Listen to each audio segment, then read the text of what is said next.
Hi hello എല്ലാ കൂട്ടുകാർക്കും നമസ്കാരം. സീരിയൽ മാനിയ വെറൈറ്റി സ്റ്റോറീസിന്റെ ഏറ്റവും പുതിയൊരു വീഡിയോയിലേക്ക് എല്ലാവർക്കും സ്വാഗതം കേട്ടോ. അപ്പം ഞാൻ എത്തിയിരിക്കുന്നത് കുടുംബവിളക്ക് സീരിയലിന്റെ ഇന്നത്തെ സൂപ്പർ ഹിറ്റ് കഥയൊക്കെ ആയിട്ടാണ്. അപ്പൊ നേരെ നമുക്ക് സുമിത്രയുടെ കഥയിലേക്ക് പോയാലോ.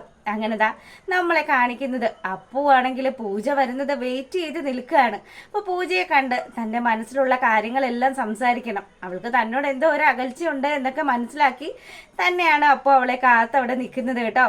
അപ്പൊ ഈ സമയത്താണെങ്കിലോ പൂജ ഓഫീസിൽ നിന്നും മടങ്ങി വരികയാണ്. വരുമ്പോഴത്തേക്കിനും അപ്പോൾ നേരെ പോയി പൂജയോട് സംസാരിക്കുമ്പോൾ പൂജയാണെങ്കിലോ ആലുവ മണപ്പുറത്ത് വെച്ച് കണ്ട പരിചയം പോലും കാണിക്കാതെ അവൾ അവിടുന്ന് നടന്നകലുകയാണ്. അങ്ങനെ വളരെ ദേഷ്യത്തിൽ പോകുമ്പോഴത്തേക്കിനും പൂജയ്ക്ക് പിന്നാലെ ചെന്ന് പൂജയുടെ കാര്യങ്ങളൊക്കെ പറയുന്ന സമയത്താണെങ്കിലോ പൂജ, നീയും നിന്റെ അച്ഛനും ഒക്കെ കണക്കാണ്. അപ്പുവേട്ടനെ കുറിച്ച് ഞാൻ ഇങ്ങനെയൊന്നും അല്ല വിചാരിച്ചതെന്നും അപ്പുവേട്ടൻ ദീപോങ്കലിനെ പോലെ തന്നെ എന്നെ ചതിക്കുമെന്നുള്ള കാര്യമൊക്കെ പറഞ്ഞ് അവൾ വളരെ ദേഷ്യത്തിൽ പോകുമ്പോൾ സത്യ ഞാൻ പറയുന്നത് പൂജ, എനിക്ക് എൻ്റെ അച്ഛൻ ചെയ്ത കാര്യങ്ങളിലൊന്നും മനസ്സറിവില്ല. ഞാനും എൻ്റെ അമ്മയും ഒന്നും ഒരിക്കലും അതിന് കൂട്ടു നിൽക്കുന്നവരല്ല എന്നൊക്കെ അപ്പു പറയാവുന്ന രീതിയിലെല്ലാം പറഞ്ഞു മനസ്സിലാക്കുന്നുണ്ടെങ്കിലും പൂജ ഇതൊന്നും കേൾക്കാതെ പൂജ ദേഷ്യപ്പെട്ട് അവിടെ നിന്ന് പോവുകയാണ്.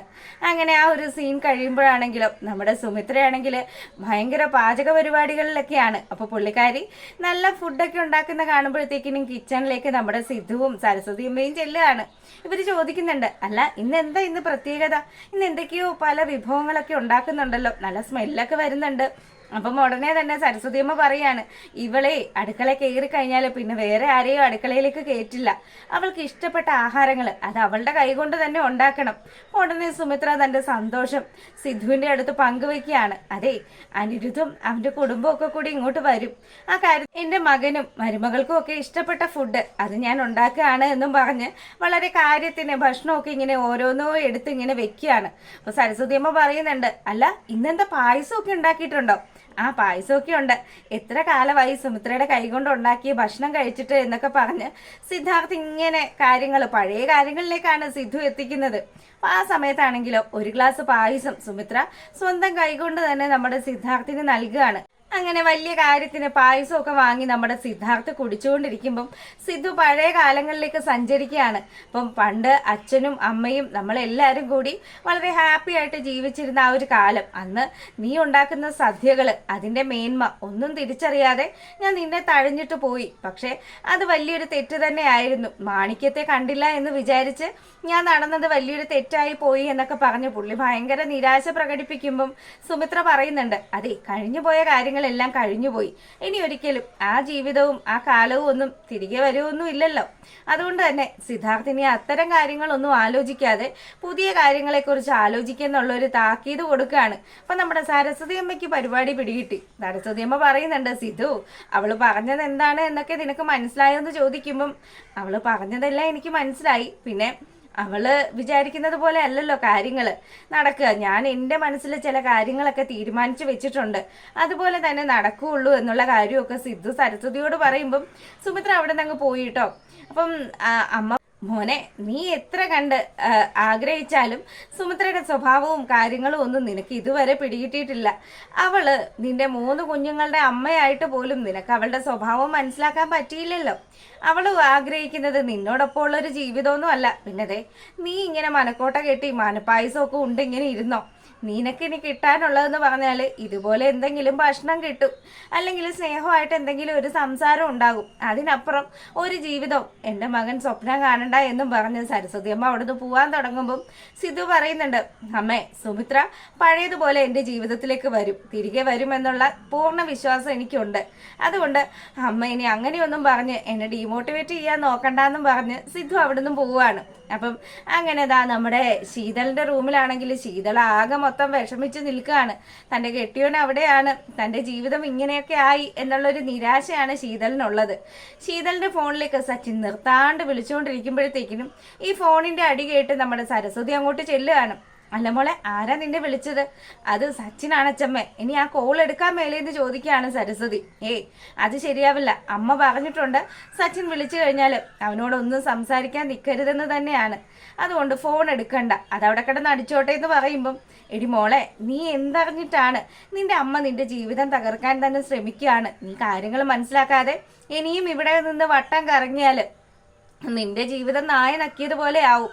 അതുകൊണ്ട് നീ മര്യാദക്ക് അവൻ വിളിച്ചപ്പം അവനോട് സംസാരിക്കുക ചെയ്യേണ്ടത് എന്നൊക്കെ പറഞ്ഞ് ഭയങ്കര ഉപദേശം കൊടുക്കുമ്പോൾ നമ്മുടെ സുമിത്ര ഇതെല്ലാം കേട്ട് അങ്ങോട്ട് വരികയാണ്. അപ്പൊ സുമിത്ര വന്നതും സുമിത്ര പറയുന്നുണ്ട്, അതെ അമ്മയ്ക്ക് എന്തിന്റെ കേടാണ്, അവളോട് ഞാൻ കാര്യങ്ങളെല്ലാം പറഞ്ഞു മനസ്സിലാക്കിയിട്ടുണ്ട്. അവൾ അതുപോലെ ചെയ്തു കഴിഞ്ഞാൽ അവൾക്ക് തന്നെ ആയിരിക്കും ഗുണം. സച്ചിൻ പറയുന്ന എല്ലാ കാര്യങ്ങളും ഒക്കെ അംഗീകരിച്ച് വിട്ടുവീഴ്ചയ്ക്ക് തയ്യാറായി കഴിഞ്ഞാൽ പിന്നെ എൻ്റെ മോളായിരിക്കും അനുഭവിക്കേണ്ടി വരിക എന്നൊക്കെ പറഞ്ഞ് അമ്മായിയമ്മയും മരുമകളും കൂടി അങ്ങോട്ടും ഇങ്ങോട്ടും സംസാരം വരുമ്പം ശീതളാണെങ്കിലോ ഇവരുടെ വർത്താനം കേട്ടിട്ട് പൊറുതി മുട്ടി. അതിൻ്റെ ഇടക്ക് സച്ചിൻ നിർത്താണ്ട് വിളിക്കുന്നുമുണ്ട്. അങ്ങനെ ദേഷ്യം വന്ന് ശീതൾ പറയുന്നുണ്ട്, ദയവ് ചെയ്ത് എന്നെ ഉപദ്രവിക്കാതെ ഈ റൂമിൽ നിന്നൊന്ന് അമ്മ പോകാവോ എന്ന് ചോദിക്കുക. അങ്ങനെ തൻ്റെ മകള് തന്നെ ആട്ടി ഇറക്കുന്നതിന് തുല്യമായിട്ട് സംസാരിക്കുമ്പോൾ സുമിത്രയ്ക്ക് വലിയ വിഷമമായി. സുമിത്ര പറയുന്നുണ്ട്, മോളെ അമ്മ നിന്റെ നല്ല ഭാവിക്ക് വേണ്ടി മാത്രമേ സംസാരിച്ചിട്ടുള്ളൂ, അത് നീ മനസ്സിലാക്കുക എന്നൊക്കെ പറഞ്ഞ് തിരികെ ഇങ്ങനെ സംസാരിക്കുമ്പോഴത്തേക്കിനും ഇവളാണെങ്കിൽ കാര്യങ്ങളൊന്നും മനസ്സിലാക്കാതെ അമ്മയോട് ഇറങ്ങി പോവാൻ തന്നെ പറയുക. അപ്പോൾ ഉടനെ സുമിത്ര ഇറക്കി വിട്ടു. ഇനിയിപ്പോൾ കിട്ടിയ അവസരം സരസ്വതി അമ്മ മുതലാക്കുകയാണ്. പുള്ളിക്കാരി പോയിട്ട് നമ്മുടെ ശീതളിനോട് പറയുന്നുണ്ട്, മോളെ നിന്റെ അമ്മ അവള് പറയുന്ന കാര്യങ്ങൾ കേട്ട് ഇവിടെ നിന്ന് കഴിഞ്ഞാൽ ജീവിതകാലം മുഴുവനും നീ നിന്റെ ഭർത്താവും തമ്മിൽ പിരിഞ്ഞു കഴിയേണ്ടി വരും. അതുകൊണ്ട് അച്ചമ്മ പറയുന്നത് കേക്ക്, അവന്റെ കോള് നീ അറ്റൻഡ് ചെയ്യും. ഒരു കാര്യം ചെയ്യ്, അച്ചമ്മ ആദ്യം സംസാരിക്കാം, അതിനുശേഷം മോൾക്ക് ഫോൺ തരാന്ന് പറയുമ്പോൾ അച്ചമ്മ ഇനി നിങ്ങളോട് ഞാൻ പ്രത്യേകം പറയണോ, എൻ്റെ സ്വഭാവം മാറിയിരിക്കുകയാണ്. അതുകൊണ്ട് മര്യാദയ്ക്ക് ഈ റൂമിൽ നിന്ന് പുറത്തു പോയിക്കോളാൻ പറഞ്ഞ് അവള് സരസ്വതിയെയും ഗെറ്റൗട്ടടിച്ചു. അപ്പൊ ഇനിയിപ്പം ഇവളുടെ അടുത്ത് സംസാരിച്ചിട്ട് കാര്യമില്ല എന്ന് മനസ്സിലാക്കി നമ്മുടെ സരസ്വതി അമ്മയാണെങ്കിലോ റൂമിൽ നിന്നും വെളിയിൽ പോവാട്ടോ. അങ്ങനെ ആ ഒരു സീൻ കഴിയുമ്പോഴാണെങ്കിലോ നമ്മളെ കാണിക്കുന്നത് സ്വരമോളയും അനിരുദ്ധിനെയുമാണ്. അപ്പം രണ്ടുപേരും കൂടി ഇങ്ങനെ കട്ടിലിരുന്ന് വർത്താനമൊക്കെ പറയുമ്പം കൊച്ചു വന്ന് ചോദിക്കുന്നുണ്ട്, അല്ല അച്ഛ നമ്മൾ ഇന്ന് അച്ഛമ്മയുടെ അടുത്ത് പോകുമെന്ന് പറഞ്ഞിട്ട് എന്താ നമ്മൾ പോവാത്തേന്ന് ചോദിക്കുമ്പം അതൊന്നുമില്ല മോളെ, നമ്മൾ എന്തായാലും നാളെ പോവും. അപ്പം നാളെ ആവുമ്പം അമ്മയ്ക്ക് വരാൻ പറ്റുമോ എന്ന് ചോദിക്കുമ്പം അതൊന്നും അച്ഛൻ അറിയില്ല. അപ്പം അച്ഛൻ വലിയ താല്പര്യം ഇല്ലാത്ത പോലെ സംസാരിക്കുമ്പോഴും ദേഷ്യപ്പെടുമ്പോഴും കൊച്ചിന് എന്തോ ഫീൽ ചെയ്യാണ്.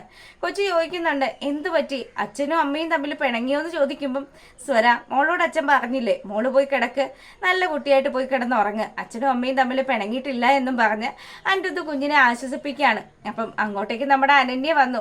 അനന്യ വന്ന പാടെ അനിയോട് ചോദിക്കുന്നുണ്ട്, അനിരുദ്ധ് ഇന്ന് കുഞ്ഞിന്റെ കൂടെ ഞാൻ കിടന്നോട്ടെ എന്ന് ചോദിക്കുമ്പം അനി ഒരു അക്ഷരം പോലും മിണ്ടാതെ അവൻ അവിടെ നിന്ന് എഴുന്നേറ്റ് പോവാണ്. അപ്പോഴത്തേക്കിന് അനന്യക്ക് വലിയ വിഷമമൊക്കെ ആയിട്ടോ. അവൾക്ക് മനസ്സിലായി അനിരുദ്ധിന് അത് ഇഷ്ടപ്പെട്ടിട്ടില്ല എന്ന്. അങ്ങനെ സ്വരമോളെ തന്റെ മടിയിൽ പിടിച്ചു കിടത്തി അനന്യ ഉറക്കുകയാണ്. അപ്പം ഈ സമയത്ത് നമ്മുടെ ദീപുവിനെ എന്തായാലും പൊരിക്കണമല്ലോ. അപ്പു കാര്യങ്ങളെല്ലാം മനസ്സിലാക്കി വന്നതാണ്.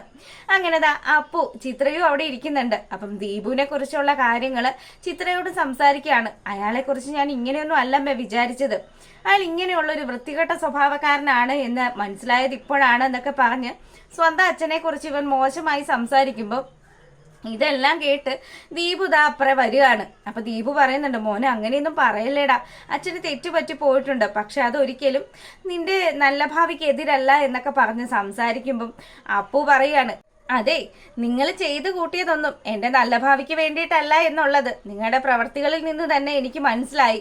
പൂജ എന്നിൽ നിന്നും അകർന്നു. അതുമാത്രമല്ല എൻ്റെ അപ്പച്ചിയെ അത്രയധികം നിങ്ങൾ കൊല്ലാക്കൊല ചെയ്തു. എന്തിനു വേണ്ടിയാണ് നിങ്ങൾ ഇങ്ങനെയൊക്കെ ചെയ്തത് എന്നുള്ള ചോദ്യം അത് അപ്പു ചോദിക്കുമ്പോഴത്തേക്കിനും ദീപുവിന് ഉത്തരം മുട്ടി നിൽക്കുകയാണ്. അപ്പൊ ചിത്ര പറയുന്നുണ്ട്, മോനെ നമ്മൾ വിചാരിക്കുന്ന പോലെ ചേച്ചി ഒരിക്കലും ഇയാളോട് ക്ഷമിച്ചിട്ടൊന്നുമില്ല, പക്ഷേ ചേച്ചിയെ തകർത്തതുപോലെ തന്നെ ഇയാൾ നമ്മളെയും ദിനംപ്രതി തകർത്തുകൊണ്ടിരിക്കുകയാണ്. ഇങ്ങനെയുള്ള ഒരുത്തന്റെ കൂടെ ഇനി എങ്ങനെ ജീവിക്കാനാണ് എന്നൊക്കെ പറഞ്ഞ് ചിത്ര അവളുടെ തീരുമാനങ്ങൾ അറിയിക്കുമ്പോൾ ദീപു പറയുന്നുണ്ട്, ഞാൻ ഒരിക്കലും അങ്ങനെയൊന്നും വിചാരിച്ച് ചെയ്തതല്ല, എൻ്റെ സാഹചര്യം കൊണ്ട് ചെയ്തു പോയതാണ്. ആ കാര്യങ്ങളെല്ലാം എൻ്റെ സുമിത്രേച്ചിയെ പറഞ്ഞ് ഞാൻ ബോധ്യപ്പെടുത്തിയതുമാണെന്ന് പറയുമ്പം നിങ്ങളുടെ ചേച്ചി എന്നെ വിളിച്ച് സംസാരിച്ചായിരുന്നു. അവർ നിങ്ങളോട് ക്ഷമിച്ചെന്നാണോ നിങ്ങൾ വിചാരിച്ച് വെച്ചിരിക്കുന്നത്? എന്നാൽ നിങ്ങൾക്ക് തെറ്റിപ്പോയി. ചേച്ചി എന്നോട് പറഞ്ഞത് ഞാൻ ഒരിക്കലും ഈ വീട്ടിൽ നിന്നും പോകരുത് എന്ന് മാത്രമാണ്, അല്ലാതെ നിങ്ങളോട് ക്ഷമിച്ചു, നിങ്ങളോട് പഴയതുപോലെ സ്നേഹത്തിലാണ് എന്നുള്ള കാര്യം ചേച്ചി ഇതുവരെ എന്നോട് സംസാരിച്ചിട്ടില്ല. മോനെ, നിന്റെയും പൂജയുടെയും കാര്യത്തിലും നിന്റെ അപ്പൻ തന്നെ കളിച്ചിട്ടുണ്ടോ എന്നൊരു സംശയം അതെനിക്കുണ്ട്. എനിക്ക് നല്ല വിശ്വാസമുണ്ട്. അത് ഇയാൾ ആരുടെയെങ്കിലും കാശ് വാങ്ങിച്ചിട്ടായിരിക്കും ഒരുപക്ഷെ പൂജയും നിന്നെയും തമ്മിൽ തെറ്റിക്കുന്നത് എന്ന് പറയുമ്പം അപ്പൂ നമ്മുടെ ദീപുവിനെ ഒന്ന് നോക്കുകയാണ്. അപ്പൊ ദീപു ആ നോട്ടത്തിൽ അങ്ങ് ഉരുകി ഒലിക്കുക കേട്ടോ. എന്താ ഇനി ചെയ്യുക? തൻ്റെ സകല പിടിയും വിട്ടു താൻ ഒന്നും അല്ലാത്ത അവസ്ഥയിൽ തൻ്റെ മകൻ്റെയും ഭാര്യയുടെയും മുന്നിൽ പതറി നിൽക്കേണ്ട ഒരു സാഹചര്യം അത് പുള്ളിക്കാരനായിട്ട് തന്നെ ഉണ്ടാക്കി വെച്ചതാണ്. എന്നാൽ കൂടിയും പുള്ളിക്ക് അത് സഹിക്കാവുന്നതിനപ്പുറത്തെ നിപ്പാണ്. അങ്ങനെ ദീപു തൻ്റെ മകനോടും ചിത്രയോടും ഒക്കെ വീണ്ടും മാപ്പ് ചോദിക്കുക. അപ്പോൾ നമ്മുടെ അപ്പു പറയുന്നുണ്ട്, അതെ ഇനി എനിക്ക് നിങ്ങളോട് പറയാനുള്ളത്, എൻ്റെ അമ്മയ്ക്ക് ഭർത്താവായിട്ട് നിങ്ങളെ ആവശ്യമില്ല, അതുപോലെ എനിക്ക് അച്ഛനായിട്ട് നിങ്ങളെ ആവശ്യമില്ല. ഇനി നിങ്ങൾക്ക് നിങ്ങളുടെ കാര്യം, ഞങ്ങളുടെ കാര്യത്തിലെങ്ങാനും ഇടപെട്ട് കഴിഞ്ഞാലുണ്ടല്ലോ അപ്പോൾ കളി മാറുമെന്നും പറഞ്ഞ് അവൻ അച്ഛൻ്റെ മുന്നിൽ ഇങ്ങനെ തൊഴുതു നിന്നിട്ട് മേലാൽ ഇനി എൻ്റെ കാര്യത്തിൽ ഇടപെടരുതെന്ന് പറയുകയാണ്. അപ്പം ഇതിൽ കൂടുതലൊന്നും ശിക്ഷ നമ്മുടെ ദീപുവിന് കിട്ടാനില്ല. ദീപു അത്ര കണ്ട് സ്നേഹിച്ചതാണ് നമ്മുടെ അപ്പുവിനെ. അങ്ങനെ അതൊക്കെ കഴിയുമ്പോഴാണെങ്കിലോ സുമിത്രയാണെങ്കിൽ ഇതാ നമ്മുടെ മകൻ വരികയാണ് എന്നും പറഞ്ഞ് ഭക്ഷണം ഉണ്ടാക്കാനുള്ള കാര്യങ്ങളൊക്കെ ചെയ്തുകൊണ്ടിരിക്കുമ്പോൾ ശീതൾ അവിടെ വന്ന് ഇങ്ങനെ മടിച്ചു നിൽക്കുകയാണ്. ഇന്നലെ രാത്രി അമ്മയോട് സംസാരിച്ചത് അത്ര കണ്ട് മോശമായിട്ടാണല്ലോ. അതിൻ്റെ ഒരു സങ്കടമൊക്കെ ശീതളിൻ്റെ മുഖത്തുണ്ട്. അപ്പം സുമിത്ര പച്ചക്കറികളൊക്കെ ഇങ്ങനെ അരിഞ്ഞുകൊണ്ട് നിൽക്കുമ്പോഴത്തേക്കിനും ശീതൾ വന്നിട്ട് ഇങ്ങനെ മടിച്ചു നിൽക്കുമ്പം സുമിത്ര കാഴ്ച കാണുകയാണ്.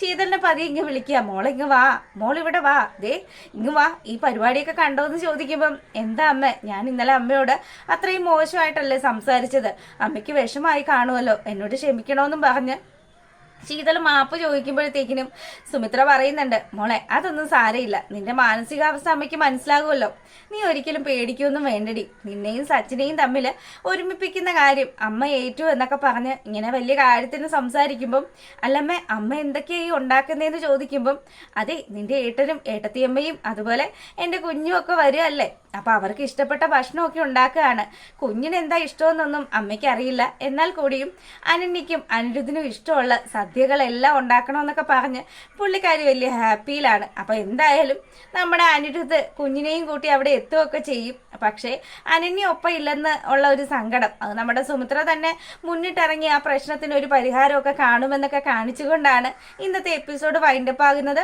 അപ്പോൾ എല്ലാവർക്കും നല്ലൊരു ദിവസമൊക്കെ ആശംസിച്ചുകൊണ്ട് നമ്മൾ വീഡിയോ വൈൻഡപ്പ് ചെയ്യാണ്. താങ്ക്